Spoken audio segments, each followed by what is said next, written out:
Hi, I'm Kirk Membry, and this is my Beanbag Toss game in VR.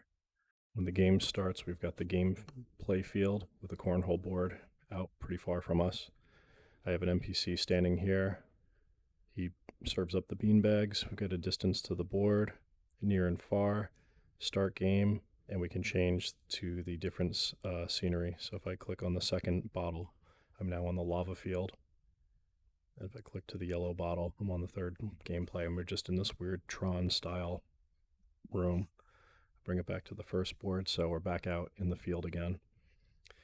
The score goes from 0 to 21, but I have a setting in there to set it to any starting number, so I have it set to 17 just to speed the game along. When I grab a beanbag, I can hold it in my hand, and then I can throw it out to the board. It waits a moment before it puts another one out to ensure that the bag doesn't fall off the board. In the interest of time, I've set it so that I can pull the board a lot closer. So I can have it in close here, and I can also set it out far. This would normally go from 25 to 47 feet, would be 25 to 47, but I've, again, modified it so that it speeds it along for this little tutorial.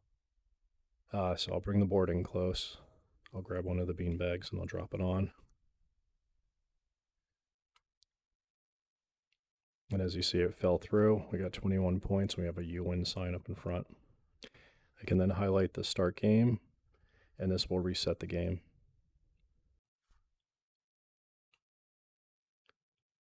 And now you see a new beanbag is there. All the other bags are gone. It's cleared everything. Our score is back to our starting point, which I've defaulted to 17 instead of 0.